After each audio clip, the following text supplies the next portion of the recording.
नमस्कार विद्यार्थी मित्रांनो, MTS म्हणजेच महाटेट सिरीज, त्याचबरोबर MTS या मोबाईल ॲप्लिकेशन, त्याचबरोबर MTSचं हे जे यूट्यूब चॅनल आहे त्याच्यावर मी आपणा सर्वांचं सहर्ष स्वागत करतो।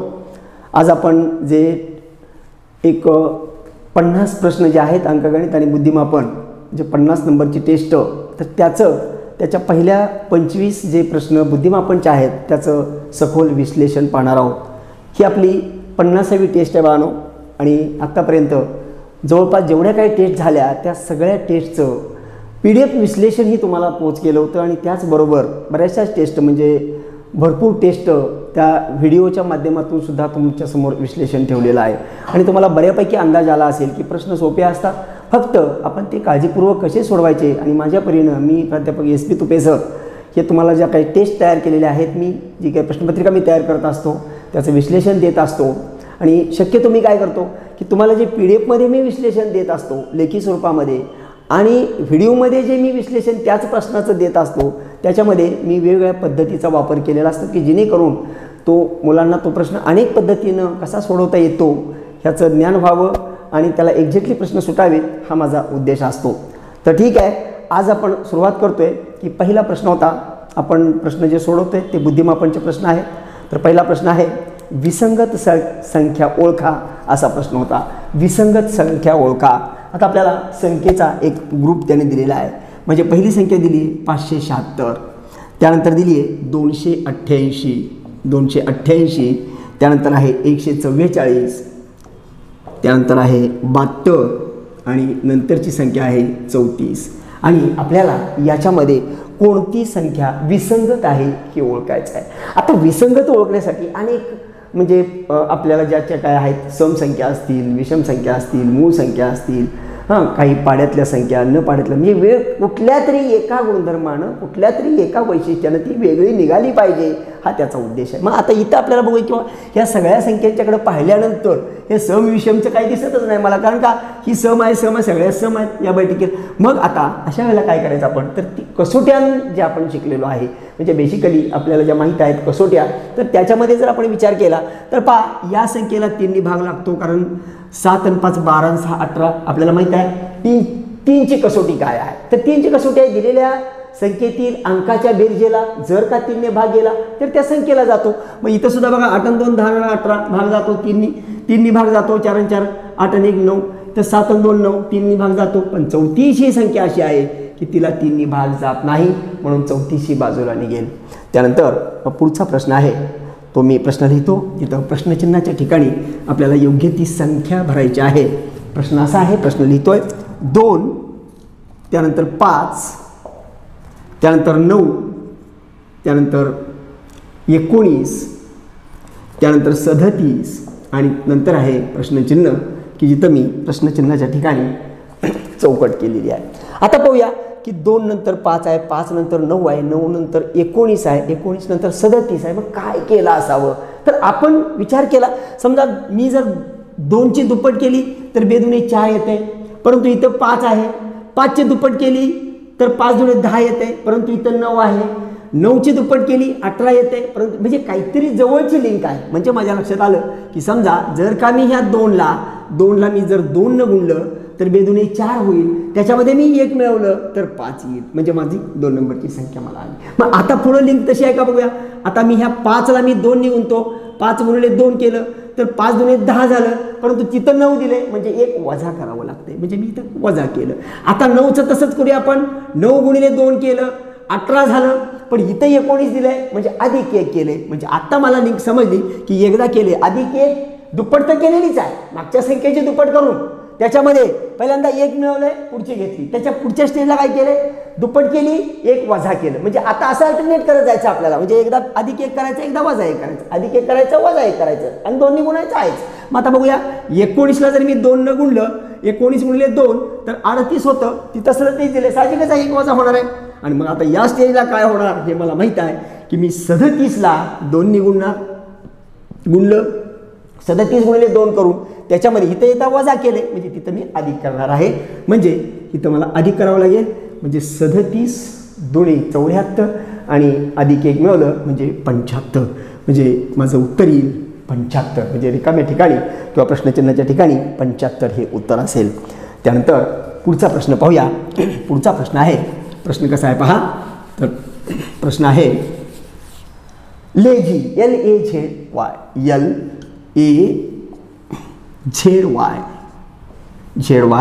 बरोबर 12 1 26 25 आणि 25. तर प्रश्न विचारला आपल्याला, तर झील बरोबर काय. झील म्हणजे झेड, इथं उच्चार महत्वाचे नसतात भावनो.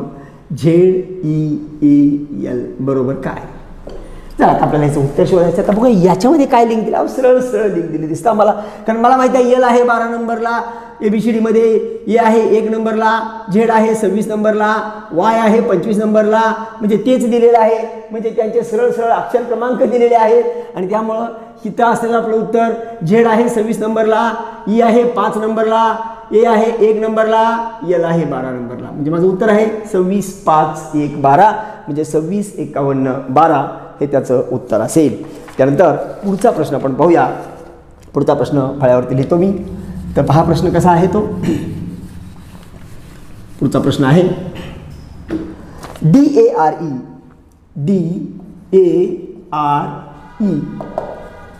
त्यानंतर ADER REEK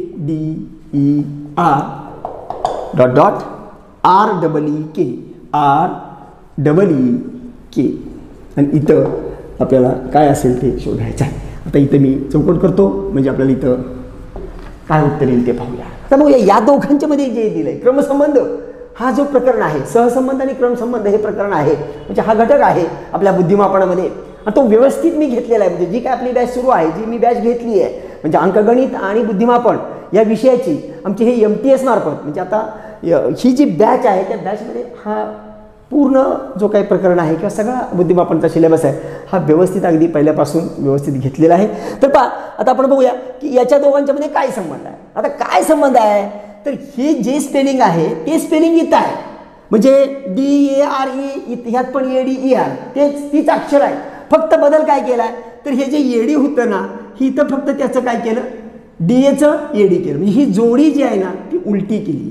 बस एवढंच केलं, बाकी काहीच नाही केलं. म्हणजे ही जोडी फक्त उलटी केली. बाकी बघा जोडी उलटी केली. ADचं काय केलं DA होतं AD केलं, RE होतं ER केलं. मग तिथं पण तेच करायचं ना. म्हणजे मग काय होईल ही जोडी उलटी होईल. म्हणजे काय होईल ER होईल. आता ही जोडी उलटी केल्यानंतर काय होईल K पहिला येईल आणि E नंतर जाईल. म्हणजे काय होईल तुम्हाला K पहिला येईल आणि E नंतर जाईल. म्हणजे फक्त जोडी उलटी करणं एवढंच होतं.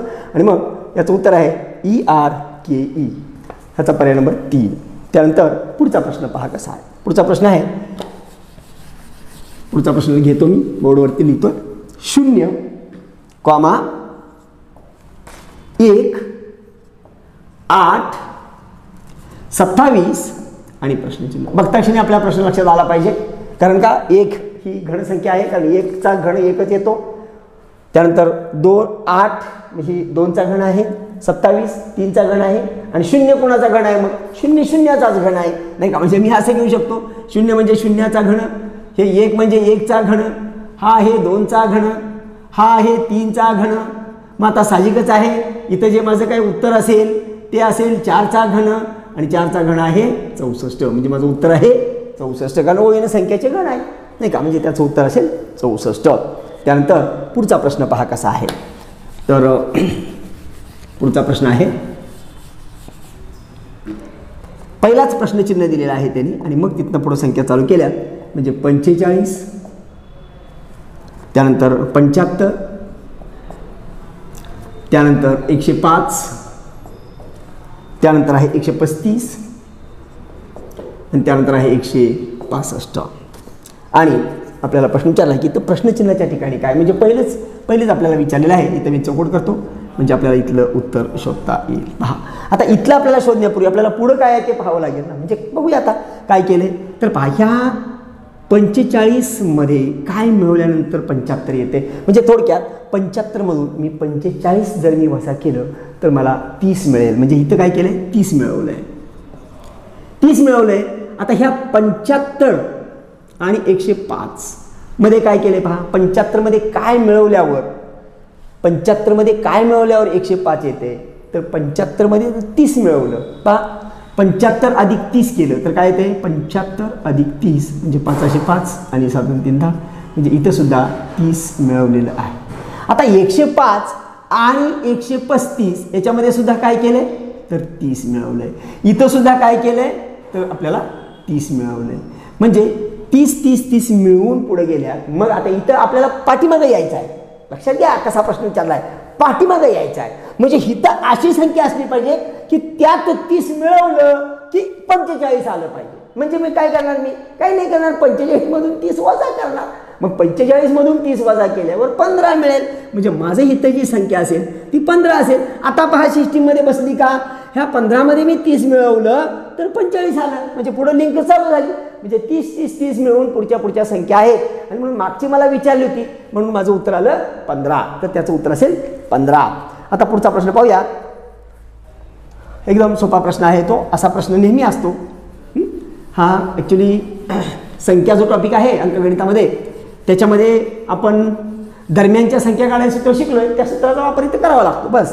10 रुपयांच्या नोटाच्या पुडक्या अनुक्रमे 32,989 32,989 ते 33,091 33,091 पर्यंत क्रमांक आहेत. म्हणजे 10 रुपयाच्या नोटाचा बंडल आहे आणि त्या नोटांच्या जे बंडलवरती म्हणजे नोटेवरती जो नंबर आहे पहिली नोट आणि शेवटची नोट हा दिलेला असतो आपल्याला. हां, तर पुढक्यात अनुक्रमे 32,989 ते 33,091 पर्यंत क्रमांक आहेत. तर पुढक्यातील एकूण रक्कम किती. ह्या नोटा किती रुपयाच्या आहेत, 10 रुपयाच्या आहेत. मग मला जर हे कळलं की ह्या नोटा किती आहेत तरी मग झालं, माझी रक्कम मला काढता येते. मग आता काय करायचं आपल्याला, काही नाही करायचं. ह्या नंबरपर्यंतच्या नोटा आहेत म्हणजे एकूण नोटा काढण्यासाठी म्हणजेच दरम्यानच्या नोटा काढायच्या तो. आणि म्हणून आपण जे संख्येमध्ये जे आपण दरम्यानच्या संख्या काढण्यासाठी सूत्र वापरतो ते सूत्र असावे, दरम्यानच्या संख्याबरोबर इथं आता नोट आहे बरं का, म्हणजे आकडेच आहेत ना, ते संख्या नोट आहे तिथं. फक्त आपलं जे सूत्र आहे ते असं आहे, दरम्यानच्या संख्या बरोबर शेवटची संख्या वजा पहिली संख्या अधिक 1 असं सूत्र आहे. अधिक 1. पण आता हे सूत्र वापरायचं आहे आपल्याला. पण बघा आता पुढं म्हणजे कंटिन्यू करूया. म्हणजे समजून घ्या की हे नोटांचा बंडलातला प्रश्न आला की कसा करायचा. तर पहा आता अगोदर काढून घेऊया किती नंबर आहेत ते.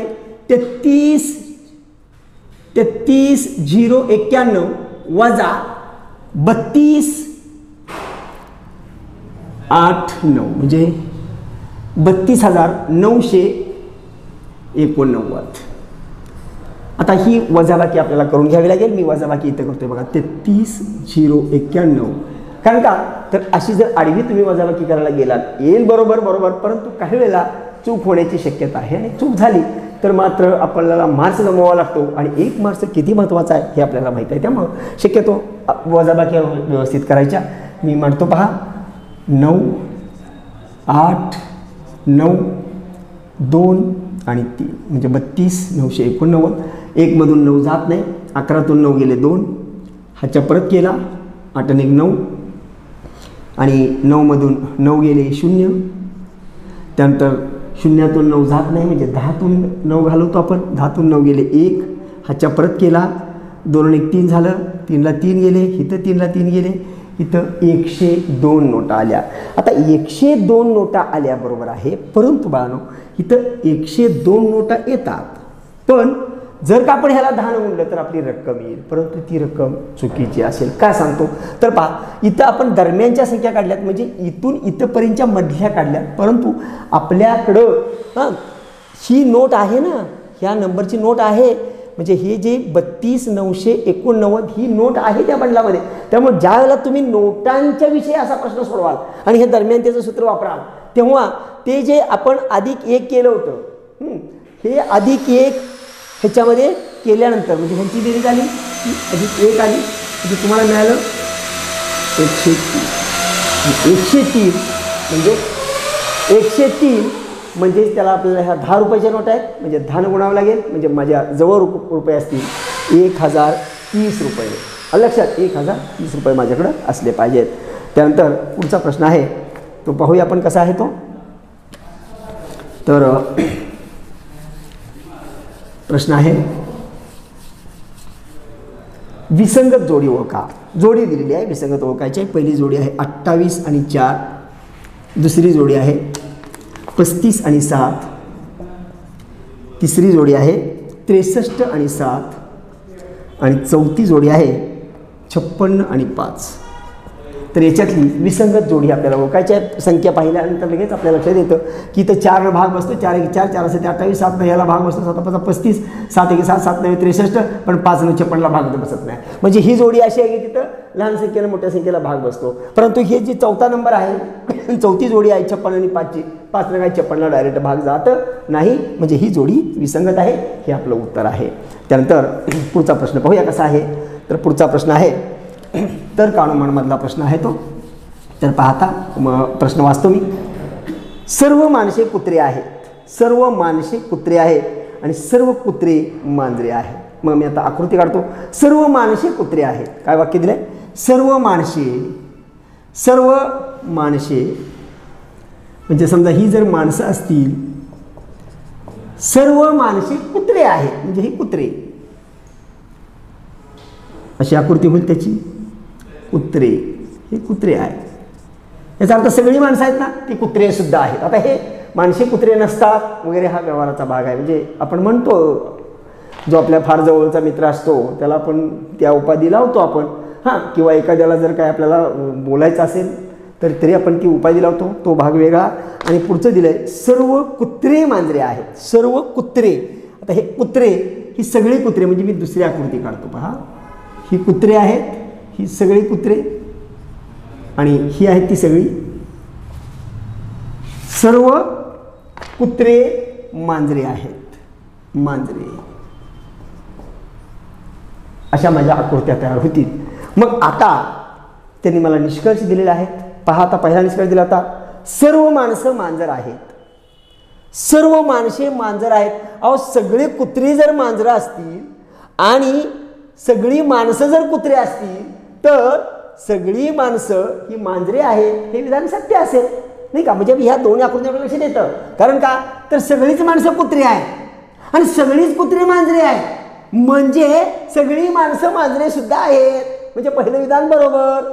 आता दुसरं निष्कर्ष दिलाय सर्व मांजरे माणसे आहेत. सर्व मांजरे माणसे आहेत. पाहता, सर्व मांजरे इथं दिले, सर्व मांजरे माणसे आहेत. तर सर्व मांजरे पण माणसे असू शकतात ना. जर सगळी माणसं जर मांजरे आहेत तर सगळी मांजरे माणसे पण आहेत आणि त्यामुळे हेही विधान बरोबर आहे. मग आता आपल्याला बघायचं आहे त्याचे पर्याय काय आहेत. तर पर्याय पहिला दिला होता निष्कर्ष 1 बरोबर, तर निष्कर्ष दोन्ही पण बरोबर आहेत. त्यामुळे ह्याचं उत्तर आहे निष्कर्ष 1 व 2 बरोबर. हे तर्क अनुमानाचा प्रश्न आहे. हाही मी बॅचमध्ये व्यवस्थित घेतलेला आहे. आपण इथं पर्टिक्युलर प्रश्न सोडवला आणि याच्या पाठीमागचेही बऱ्याच प्रश्नपत्रिकेमध्ये असे प्रश्न आले होते, तिथं आपण सोडवलेले आहेत. तर पहा, आता पुढचा बघूयात आपण. पुढचा प्रश्न आहे चुकीची संख्या ओळखा. चुकीची संख्या ओळखा असा प्रश्न आहे. प्रश्न लिहितो अगोदर मी. प्रश्न आहे 1 4 10 16 25 आणि 36. तर याच्यामध्ये चुकीचं कोण आहे हे आपल्याला शोधायचं. म्हणजे एक विसंगत आहे संख्या. मग आता बघा, 1 ही पूर्णवर्ग संख्या आहे, 4 ही पूर्णवर्ग संख्या आहे, 16 पूर्णवर्ग, 25 पूर्णवर्ग, 36 पूर्णवर्ग. संख्येकडे पाहिलं की माझ्या लक्षात येते की अरे 10 जर बाजूला काढला ना तर बाकी सगळ्या संख्या पूर्णवर्ग आहे. म्हणजे त्याचं वर्गमूळ निघतंय, 10चं निघत नाही. म्हणजे 10 बाजूला, म्हणजे 10 विसंगत, म्हणजे 10 हे उत्तर. ठीक आहे. पुढचा प्रश्न पाहता. पुढचा प्रश्न आहे नातेसंबंधाचा. एका मुलीची ओळख करून देताना रवी म्हणतो तिची आई माझ्या सासूची एकुलती एक मुलगी आहे. तर रवी त्या मुलीचा कोण लागतो? पाहता, मी तुम्हाला समजावून देण्याचा प्रयत्न करतो. हे नातेसंबंधाचे प्रश्न सोपे आहेत. त्यात आपण स्वतःला गृहीत धरून जर तुम्ही तयार केला प्रश्न, हां, तर तुम्हाला त्याचं उत्तर लगेच समजतं. तरी पण ठीक आहे, मी नातेसंबंध हे जे प्रकरण शिकवलेलं आहे तिथं ते डिटेलमध्ये मी घेतलेलं आहे की प्रत्यक्ष माणसांची नावं उभं करून आपण कसं, म्हणजे एखादा प्रश्न थोडा क्लिष्ट वाटला तर तो एक्झॅक्टली कसा सोडवायचा हे आपल्या हळूहळू लक्षात येईल. तर आता ह्या प्रश्नाचा आपण ओळख करून घेऊया. पहा, एका मुलीची ओळख करून देताना रवी म्हणाला, म्हणजे एक गीत मुलगी असं समजूया आपण.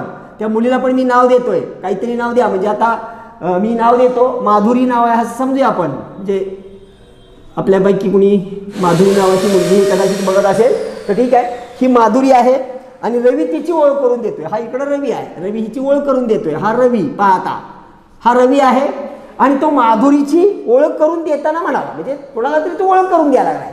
ठीक आहे, शिर उभा करा म्हणजे तुम्हाला त्याचं लगेच उत्तर काढता येतं.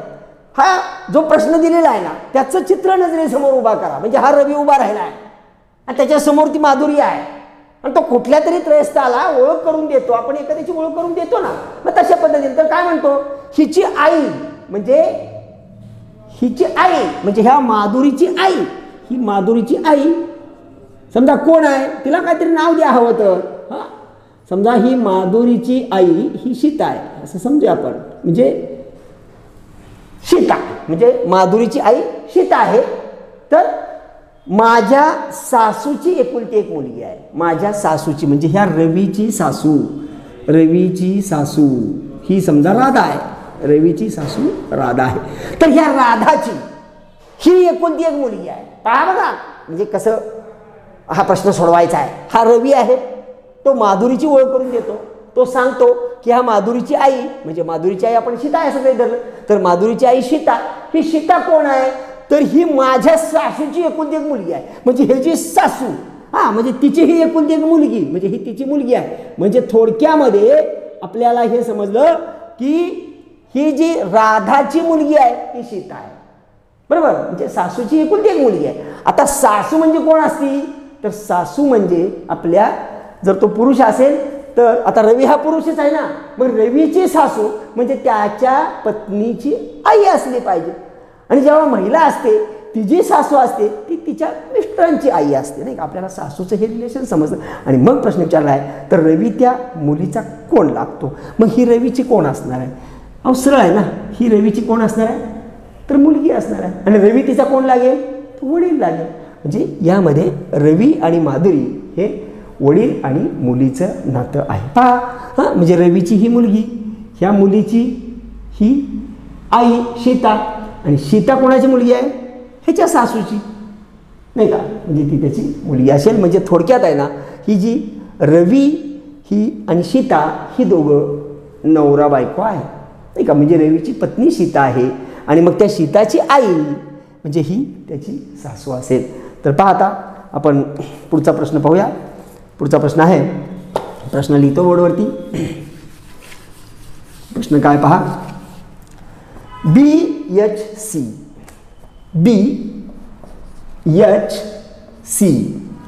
कॉमा DJE कॉमा FLG आणि त्यानंतर आहे प्रश्नचिन्ह. तर पाहूया इथं काय करायचं आहे. आता पहा हे बी आहे, BDF असं केलं. हां, आता आपल्याला कळतं आहे की बी नंतर मध्ये जे येतं BCD एक अक्षर सोडले. किंवा जर तुम्हाला अक्षरावरून कळत नसेल तर तुम्ही क्रमांक द्यायचे. म्हणजे अक्षर क्रमांक दिले की पटकन लक्षात येतं. बघा आता मी खाली अक्षर क्रमांक पडले, इथं एकचा फरक आहे म्हणजे एक अक्षर सोडले. इथं आता बघा DEF ई सोडले म्हणजे एक अक्षर सोडले. मग आता एफ नंतर आपल्याला इथं घेताना काय करायचं आपल्याला, इथं मी चौकट करतो म्हणजे इथं मला उत्तर लिहायचं आहे. तर आता मी काय करणार आहे, एफ नंतर एक अक्षर सोडणार आहे. हां, मग एफ नंतर जी सुटणार एच येणार. म्हणजे इथं माझं पहिलं अक्षर असेल ते एच असेल. हे झालं मी एका मार्गाने तुम्हाला. समजा काही जणांच्या हे नाही लक्षात येत आहे, त्या अक्षरांचा जो काही बाजार असतो तो पटकन क्लिक होत नाही. पण संख्या ही आपण कायम वापरत असतो, आकड्यामध्ये आपण खेळत असतो आणि त्यामुळं आकड्यातला हिशोब लवकर कळतो, अक्षरातला लवकर कळत नाही. मग आता समजा हे उदाहरण आपण तसं सोडलं तर काय होईल, बी 2 नंबरला, सी आहे, डी आहे आता 4 नंबरला. म्हणजे इथं मध्ये 1 मिळवलंय म्हणजे हे 2 नंबरला होतं, 2 मध्ये 2 मिळवलं. आता इथं काय होतंय बघा, हे एफ आहे 6 नंबरला म्हणजे इथं 2 मिळवलं. हां, इथं 2 मिळवलं. आता 6 मध्ये मी 2 मिळवणार म्हणजे किती येणार, 8 येणार. म्हणजे 8 नंबरला एच आहे. तुम्ही कसंही करू शकता. आता इथं बघा कसं आहे, तर हा जो प्रश्न दिला होता त्याचे जे पर्याय आहेत तर त्या पर्यायामध्ये जर एच हा एकच अक्षर असेल उत्तरामध्ये, म्हणजे पर्यायामध्ये सुरुवातीचं एच अक्षर असणारे एकच पर्याय असेल तर आपलं उत्तर फायनल आहे. तरी पण तुम्ही दुसरे अक्षर काढू शकता. आता परत करू शकता. ही एच किती नंबर आहे तुम्हाला माहिती आहे, 8 नंबरला आहे. ह्याचा 2 नंबरचा अक्षर जे 10 नंबरला आहे, 2चा फरक आहे. म्हणजे आता इथं हे एल 12ला आहे, म्हणजे परत 2 वाढवले. आता 12 मध्ये पुन्हा तुम्ही काय करा, 2 वाढवा. 12 आणि 2 किती झालं, 14 झालं. मग 14 नंबरला कोण असतं, एन असतं. म्हणजे इथं माझं असेल एच नंतरचा अक्षर एन असेल. म्हणजे अशा पद्धतीनं आता तिसऱ्या नंबरचं पण करू शकताय. सी आहे 3 नंबरला आणि ई आहे 5 नंबरला, 2 वाढवलं. जी आहे 7 नंबरला, पुन्हा त्या 5 मध्ये 2 वाढवलं. म्हणजे आता मला काय करायचं आहे, तर 7 मध्ये पुन्हा 2 वाढवायचं आहे. 7 मध्ये 2 वाढवलं 9 येतं आणि 9 नंबरला आय असतो. म्हणजे माझं पूर्ण इथलं उत्तर आहे एच एन आय. पण एवढं सगळं उत्तर काढायची आपल्याला गरज नसती, कारण जर तुम्ही पहिला अक्षर शोधलं आणि जर पहिला अक्षर पहिल्यांदा असणारा एकच पर्याय असेल तर तिथंच उत्तर संपलं. समजा पहिला एच आहे असे 2 पर्याय आहेत, तर मग तुम्ही 2 नंबरचा अक्षर शोधा. आणि मग पहिला आणि दुसरा अक्षर तेच असणारा एकच पर्याय असेल तर तिसरं अक्षर शोधायची गरज नाही. म्हणजे बऱ्याच वेळेला असं काम आपलं वाचत असतं. तर आता पुढचा प्रश्न आपण पाहूया. पहा, मी प्रश्न वाचतो. तुलनेवरचा प्रश्न आहे हा. गंगा यमुनापेक्षा उंच पण त्याच वर्गातील गोदावरीपेक्षा उंच नाही. सरस्वती गोदावरीपेक्षा छोटी परंतु गंगापेक्षा उंच आहे. तर गोदावरी वर्गात सर्वात उंच असेल तर सर्वात छोटी मुलगी कोणती, असं आहे. आता आपण याची अशा प्रश्नाला बाळांनो एक ढोबळ मानानं आकृती काढायची, म्हणजे त्या प्रश्नाचं पटकन उत्तर देता येतं. इथं आपल्याला काहीही कॅल्क्युलेशन करावं लागत नाही, काहीही मेंदूला ताण येत नाही आहे. फक्त दिलेल्या माहितीप्रमाणे आपण एक छोटीशी कच्ची आकृती तयार करायची. मग आता बघूया, मी करत जातो. म्हणजे मी काढतोय. आता पहा, नाव देतो. समजा ही गंगा, आता पहिल्यांदा नाव लिहून देतो. गंगा आहे, यमुना आहे, गोदावरी आहे. ही यमुना, त्यानंतर आहे गोदावरी, ही गोदावरी आणि कोण कोण नावं आहेत ती सगळी प्रश्नात असलेली सगळी नावं तिथे घ्यायचं. सरस्वती पण आहे. ही सगळी नद्यांचीच नावं आहेत. सरस्वती कोण आहे, गंगा यमुना गोदावरी सरस्वती. ठीक आहे. आता चला आपण दिलेल्या माहिती म्हणून गंगा यमुनापेक्षा उंच म्हणजे गंगा हित आहे. यमुनापेक्षा उंच म्हणजे यमुना जर एवढी असेल तर गंगा तिच्यापेक्षा जराशी उंच. काढली बघा मी उंच. आता पुढे दिलेल्या माहिती पण आपण बदलत जाणार. पहिले स्टेटमेंट काय होतं, तर गंगा यमुनापेक्षा उंच पण त्याच वर्गातील गोदावरीपेक्षा उंच नाही. पण त्याच वर्गात गोदावरी आहे, गोदावरीपेक्षा उंच नाही म्हणजे गोदावरी तिच्यापेक्षा उंच आहे. म्हणजे गोदावरी जराशी वर घेतो आणि ती गोदावरी आता गंगापेक्षा उंच काढली पाहिजे. आपल्याला दिलेल्या माहितीप्रमाणे करायचं बाळांनो. त्यानंतर पुढे काय दिले, गोदावरीपेक्षा उंच नाही. संपलं माझं वाक्य. सरस्वती गोदावरीपेक्षा छोटी. सरस्वती आहे ना गोदावरीपेक्षा छोटी. ठीक आहे, गोदावरीपेक्षा मी लहान घेतो, पण कुणापेक्षा मोठी, पण गंगापेक्षा उंच आहे. म्हणजे ह्या गंगापेक्षा उंच असणार पण गोदावरीपेक्षा छोटी असणार. म्हणजे मी तिला अशी घेतो. पाहता, म्हणजे गंगापेक्षा उंच पण गोदावरीपेक्षा छोटी.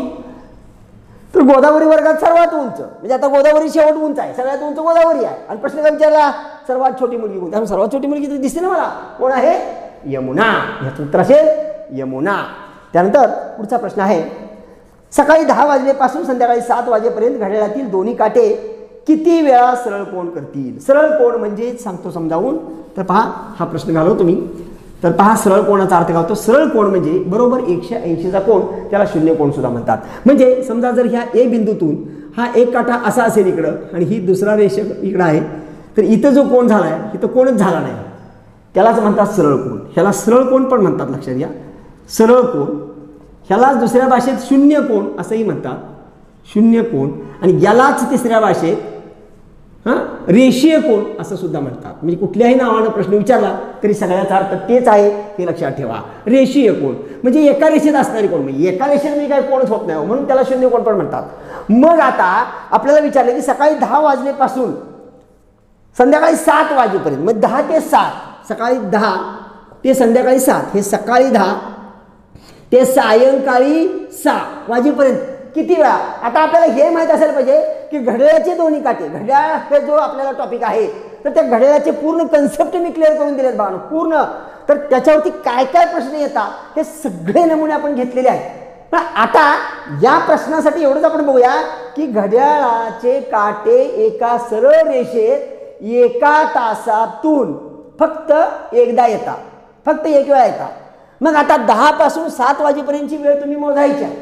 म्हणजे 11, 12, 1, 2, 3, 4, 5, 6, 7 आणि 8 किती होतात बघा 10 ते 7 किती तास होतात ते पहा आणि मग तेवढा वेळ तेवढ्या वेळ ते एका सरळ रेषेत असतील. फक्त इथं आपल्याला 10 वाजल्यापासून संध्याकाळी 7 वाजेपर्यंतचे आकडे मोजायचे आहेत आणि मग बघा किती होतात ते. फक्त काय होतं की ज्या वेळेला बरोबर 6 वाजतात म्हणजे ते 12 जेव्हा 6 वाजतात ना त्यावेळेला 6ची स्थिती सोडावी लागते म्हणजे कारण ती ऑटोमॅटिकच ती सरळ रेषेत येत असती आणि त्यामुळं ती स्थिती सोडायची असती. तर 10 वाजल्यापासून 7 वाजेपर्यंत 12 एकदा वाजून जातात मध्ये म्हणजे एकूण इथं 8 वेळा ते 2 काटे एका सरळ रेषेत येतील. त्यानंतर पुढचा प्रश्न आहे. पुढचा प्रश्न आपण पाहूया. प्रश्न वाचतो मी. 360 व्यक्तीजवळ 7 आठवडे पुरेल इतके धान्य आहे. जर 60 व्यक्ती नव्याने त्यात दाखल झाले तर ते धान्य किती दिवस पुरेल. पहा आता लगेच करूया प्रश्न आपण कारण इथं प्रश्न समजला की पटकन त्याचं उत्तर आहे. आता जे धान्य आहे ते 360 व्यक्तीजवळ 7 आठवडे पुरेल एवढं धान्य आहे. म्हणजे 360 गुणिले 7 कारण 7 आठवडे पुरतं एवढं आहे हो बरोबर म्हणजे धान्य तेवढं आहे धान्य तेच आहे. पण आता काय झालं तर 60 व्यक्ती नव्याने आल्या.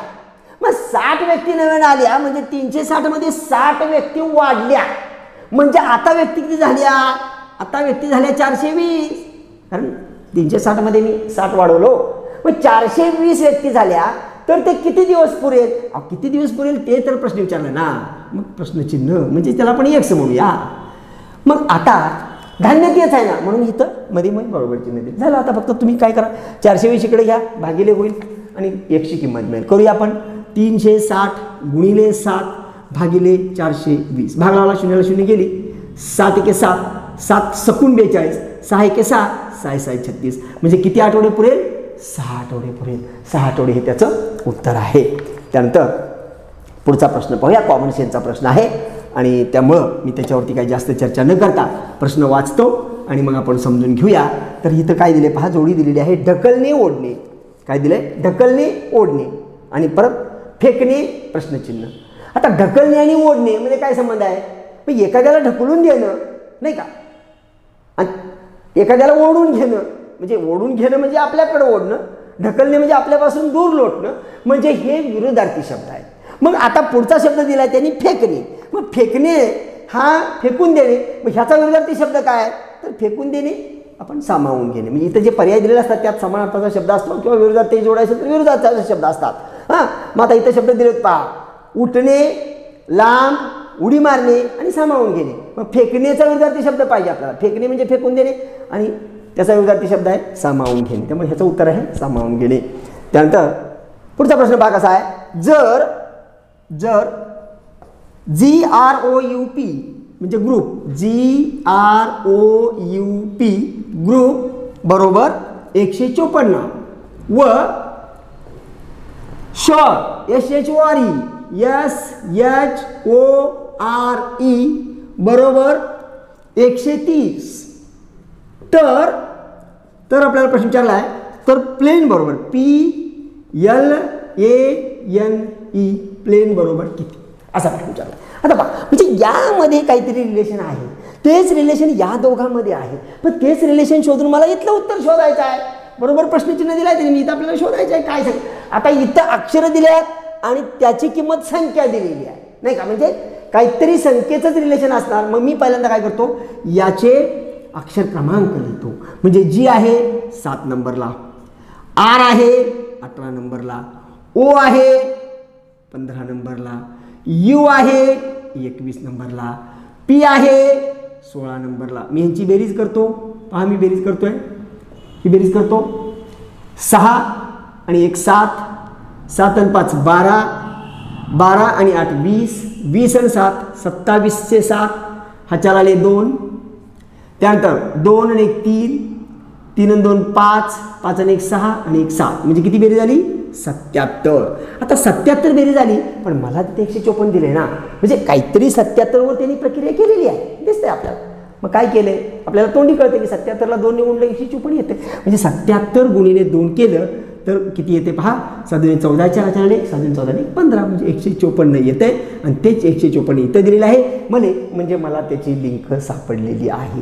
मग तेच क्रिया त्यांनी इथं केलेली असणार आहे. म्हणजे ह्यांची जी काय बेरीज येत असणार आहे त्या बेरजेला 2 न गुणलं की 130 येत असणार आहे. आपण चेक करून बघू शकतो. म्हणजे समजा आपण घेतली एसची किंमत 19, एसची किंमत 8, ओची किंमत 15, आरची किंमत 18 आणि ईची किंमत 5. आता यांची जर बेरीज केली आपण तर 8 आणि 5 13, 13 आणि 5 18, 18 आणि हे 9 27, 27 आणि हे 8 35 असे 5, हा 4 आणि 3, 3 आणि 1 4, 4 आणि 1 5, 5 आणि 1 6 म्हणजे 65 आणि 65ला 2 न गुणलं की 130 मिळेल.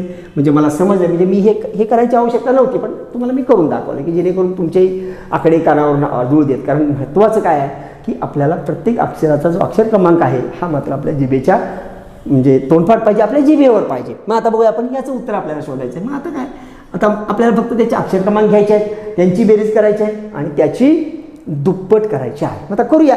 पहा आता पी किती आहे 16 नंबरला, एल किती आहे अधिक 12 नंबरला, ए किती आहे 1 नंबरला, अधिक एन किती आहे 14 नंबरला, अधिक ई किती आहे 5 नंबरला. आता फक्त ही बेरीज करायची, त्याची दुप्पट करायची, आपल्याला उत्तर येणार आहे. तुम्ही कशीही बेरीज करू शकता. मी बेरीज करतो बघा. 5 आणि 4 9, 9 आणि 1 10, 10 आणि 2 12, 12 आणि 6, 12 आणि 6 18, 18 8 4 आणि 1, 1 आणि 1 2, 2 आणि 1 3, 3 आणि 1 4 म्हणजे 48 आली.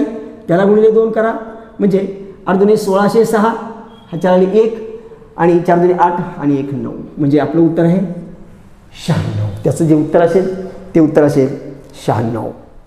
आता पाहूयात पुढचा प्रश्न, प्रश्न क्रमांक 18. तर प्रश्न काय दिला पहा. जर EAT बरोबर, प्रश्न लिहितो मी, जर EAT बरोबर 517 त्याचबरोबर HAT बरोबर 917 आणि SAT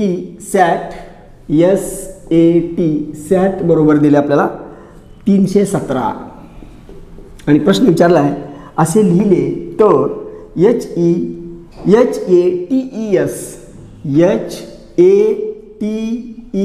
HATES बरोबर प्रश्नचिन्ह. आता पाहूया हा प्रश्न कसा सोडवता येईल. आता याचे संकेत आपल्याला दिलेलेच आहेत. म्हणजे मी काय करतोय आता फक्त याचे संकेत त्याच्या खाली लिहितो म्हणजे आपल्याला सोडवायला सोपं पडेल. म्हणजे आता ईची किंमत इथं 5 दिलेली आहे. म्हणजे अल्फाबेट्समध्ये अक्षरमालिकेमध्ये ई हा 5 नंबरला बसतो, परंतु तरी पण इथं याचा सिम्बॉल 5 दिला आहे. म्हणजे ईला 5 आहे, ए 1 आहे, खरं तर टी इथं 7 दिला आहे त्याने, म्हणजे हा त्याने दिलेला संकेत आहे. लक्षात घ्या, इथं आपल्याला अक्षर क्रमांक घ्यायचे नाहीत कारण हे तसा प्रश्न नाही आहे. आता इथं पहा, ह्या एचचा किती दिला आहे 9 दिला आहे, एचा किती आहे 1 आहे, ह्या टीचा किती आहे दिला इथं 7 दिला आहे. आता इथं पहा, हा एस आहे 3 दिला आहे, ए आहे 1 दिला आहे आणि टी आहे 7 दिला आहे. आता यामध्ये जो आपल्याला प्रश्न विचारला आहे त्यामध्ये हे सगळे अक्षरं आलेली आहे.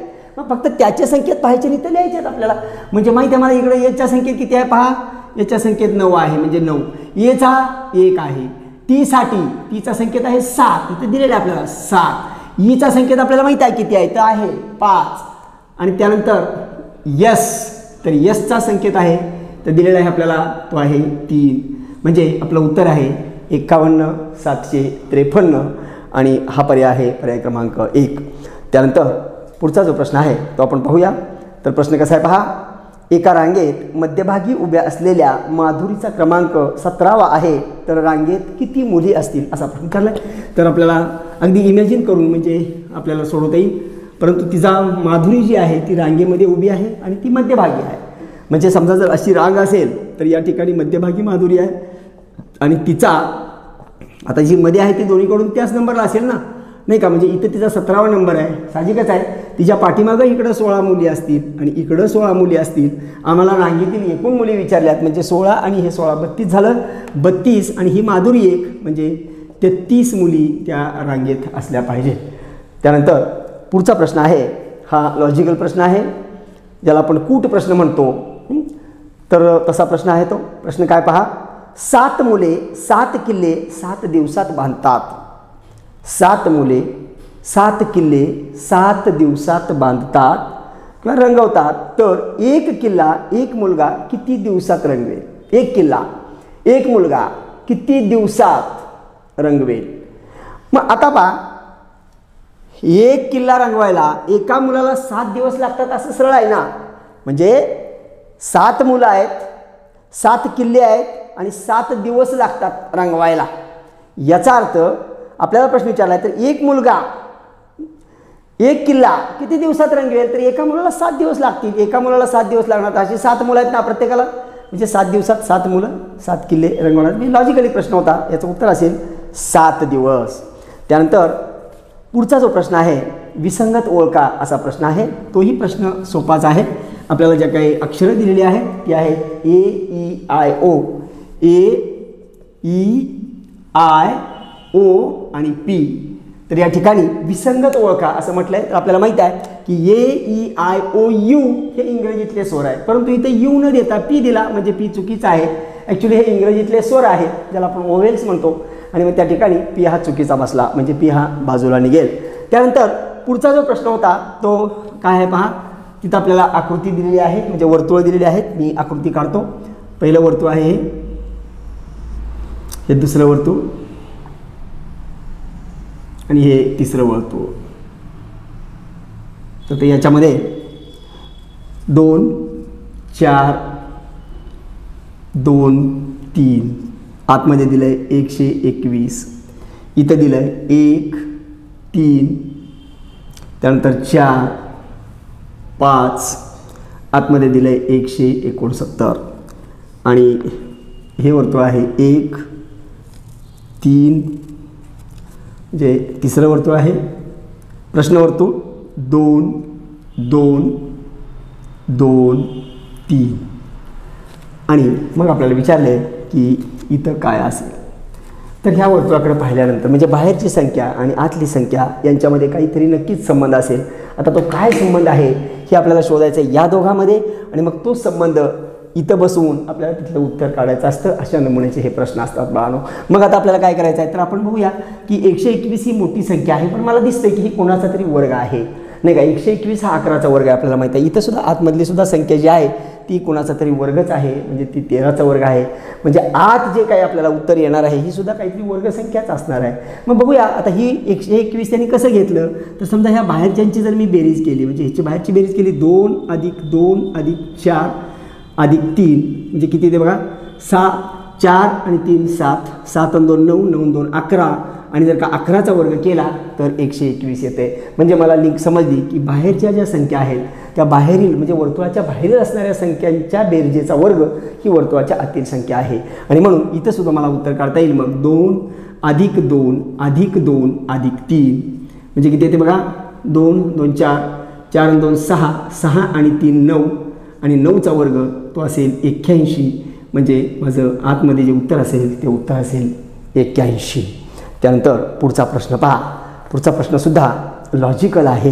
प्रश्न काय विचारला पहा, मयुरीला 6 बहिणी आहेत. म्हणजे ही मयुरी म्हणजे लॉजिकल प्रश्न आहे पहा, तरी पण मी वाचतो त्याचं आपण बघूयात. म्हणजे काही वेळेला कसं होतं असं ते आपल्याला प्रश्न सोपे वाटतो, सोपा असतो, सोपा वाटतो, सोपा असतो सुद्धा, पण नेमकं आपल्या लक्षात येत नाही की ते काय विचारलं आहे आणि काय दिलं आहे.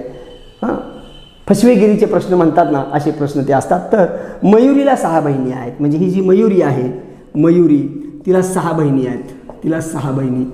आता त्यांनी सांगितलं आपल्याला की तिची एक बहीण अश्विनी ही डॉक्टर आहे. म्हणजे त्या 6 बहिणी ज्या तिला आहेत त्याच्यामधली तिची एक बहीण जी आहे ती असेल डॉक्टर. अश्विनी ही डॉक्टर आहे. तर अश्विनीला एकूण बहिणी किती? आता अश्विनीला बहिणी किती असा प्रश्न विचारला. मग जर मयुरीला 6 बहिणी आहेत, अश्विनी ही डॉक्टर आहेत, तिची बहीणच आहे ती एक, मग त्या बहिणीला बाजूला काढून तिला बहिणी किती विचारलं तर 6च येईल ना. हां, जर का आपल्याला मयुरीच्या आईवडिलांना मुली किती असा जर प्रश्न विचारला असता तर उत्तर 7 आलं असतं. पण प्रश्न काय विचारला आहे, तर अश्विनीला बहिणी किती, म्हणजे मयुरीच्या 6 बहिणी त्यातली एक बहीण अश्विनी आहे, म्हणजे अश्विनीच्या सुद्धा 6 बहिणी, म्हणजे ह्याचं उत्तर आहे 6. आणि त्यानंतर पुढचा प्रश्न आहे 3:30 तर तास काटा व मिनिट काटा यांच्यातील कोण किती मापाचा असेल असा प्रश्न आहे. म्हणजे आपल्याला वेळ दिलेली आहे आणि काट्यातील कोण विचारलेला आहे. बाळांनो, मी आत्तापर्यंत जवळपास 50पेक्षा जास्त म्हणजे किमान 50 प्रश्नपत्रिकेचं विश्लेषण तुम्हाला दिलेलं आहे. त्याचबरोबर आणखी काही वेगळे प्रश्नांचं विश्लेषणसुद्धा, म्हणजे ही जी आपली टेस्ट सिरीज आहे त्याच्यामधले तुम्हाला 50 प्रश्नांचं विश्लेषण दिलं. पण त्याचबरोबर आणखी काही यूट्यूबवरती किंवा टेलिग्राम चॅनलवरती आणखी काही आम्ही 100 मार्काचे प्रश्न अपलोड केले होते आणि त्याचेही विश्लेषणं दिलेली आहेत. आणि अशा नमुन्याचे भरपूर प्रश्न आपण सोडवलेले आहेत. जर का आपल्याला वेळ दिली, म्हणजे 3:30 ही वेळ दिलेली आहे आणि जर का त्याच्यावरून आपल्याला विचारलं की काट्यातील कोण किती मापाचा, तर आपल्याला त्याचं पटकन उत्तर काढण्यासाठी मी सूत्र दिलं होतं. काट्यातील म्हणजे दोन्ही काट्यातील तयार होणारा कोण बरोबर त्याला आपण थीटा म्हणतो. म्हणजे थीटा बरोबर 30h वजा 11/2m. या ठिकाणी h म्हणजे तास आहेत, m म्हणजे मिनिटं आहेत. फक्त दिलेली किंमत याच्यामध्ये भरा, तुम्हाला उत्तर मिळेल. म्हणजे 30 गुणिले h आहे 3 वजा 11/2 गुणिले 30 म्हणजे mची किंमत 30 आहे. भाग लावला, 2 के 2 हा 15 आणि इथं 30 गुणिले 3 म्हणजे 30 × 90 वजा 15 आणि 11चा जर गुणाकार केला तर तो 165 मिळेल. म्हणजे यांचा मी गुणाकार केला. मग आता 90मधून 165 वजा होत नाही, पण इथं आपल्याला चिन्हाचा विचार करायचा नाही. 165मधून 90 वजा करा, म्हणजे 165 वजा 90 केल्यानंतर जे काही उत्तर असेल म्हणजे 505 आणि 16तून 9 गेले 7, म्हणजे याचं उत्तर आहे 75° हे त्याचं उत्तर असेल. हे तुम्ही घड्याळात बघूनसुद्धा आपल्याला तो कोण सांगता येतो. परंतु हे सूत्र लक्षात ठेवा, वेळ दिली की तुम्ही ह्या सूत्रात किंमत भरा, तुमचं पटकन उत्तर मिळेल.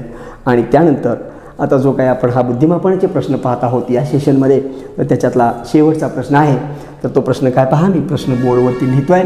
तो प्रश्न आहे 15 आस 225, 15 आस 225 आणि त्याचबरोबर 35 आस प्रश्नचिन्ह.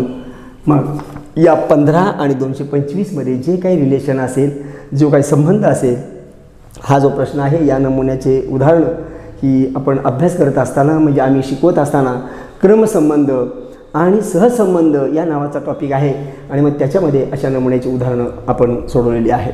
तर इथं काय होतं, या दोघांचा जो संबंध आहे तोच संबंध इथं जे काही प्रश्नचिन्ह आहे त्या ठिकाणी जे आपण अंक किंवा संख्या भरणार आहोत त्या दोघांच्यामध्ये तयार झाला पाहिजे. मग आता बघूया ह्या 15वरून 225 कसं केले.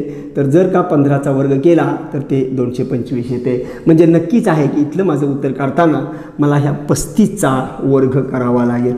मग आता 35चा वर्ग करताना काय करायचं, तर ज्या संख्येच्या शेवटी 5 असतं बाळांनो, त्या संख्येचा जर का आपल्याला वर्ग करायचा असेल तर त्या 5चा वर्ग करा आणि तो लिहा 25.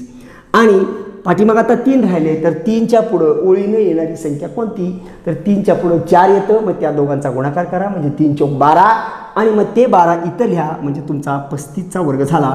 आणि 35चा वर्ग असतो 12 25 म्हणजेच 1225 आणि हेच या प्रश्नाचं उत्तर आहे.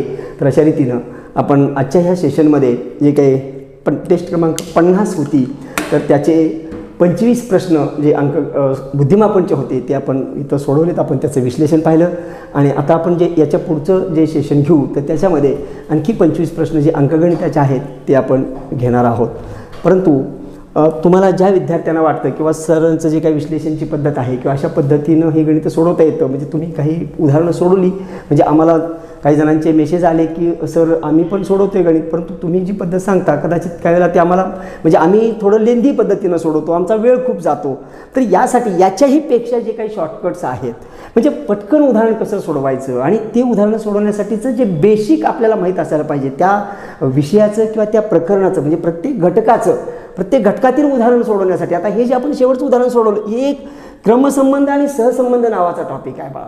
तर याचे बेसिक काय आहे हे जर का तुम्हाला समजलं तर त्या टॉपिकशी रिलेटेड जो काही प्रश्न तुमच्या समोर असेल तो प्रश्न तुम्हाला सोडवता येईल. आणि मग हे सगळं जो काही अभ्यासक्रम आपला सुरू आहे, आपली जी बॅच आपण लॉन्च केलेली आहे, मी जवळपास पोलीस भरतीसाठी, खास करून पोलीस भरतीसाठी स्पेशली अंकगणित आणि बुद्धिमापनाची सुद्धा एक बॅच आपण घेतलेली आहे की ज्या मुलांना नको आहे GS बाबा माझं चांगलं आहे सर, मला फक्त गणित आणि बुद्धिमापनाचाच मला त्रास होतो, मला तोच विषय जमत नाही, तर त्यांच्यासाठी स्पेशली बॅच आहे. आणि ती बॅच मी प्राध्यापक SP तुपे सर खास करून तुम्हाला हे जे काही मी आता 50 ज्या टेस्ट दिल्या होत्या त्या अगदी म्हणजे तुम्हाला खात्रीनं मी प्रश्न काढून त्याचे प्रश्न तयार करून आणि याच्यापेक्षा वेगळे प्रश्न आपण बॅचमध्ये घेणार आहोत. म्हणजे जरी हे तुपे सरांची बॅच आहे आणि ह्या 50 स्टेटची प्रश्नपत्रिका पण तुपे सरांनीच काढलेली आहे, म्हणजे तेच प्रश्न असतील असा जर तुमचा गैरसमज असेल तर तो चुकीचा आहे. ते प्रश्न टोटली वेगळे आहेत. म्हणजे जे आपण अभ्यासक्रमामध्ये मी सरावाचे प्रश्न घेणार आहे ते प्रश्न वेगळे असतील.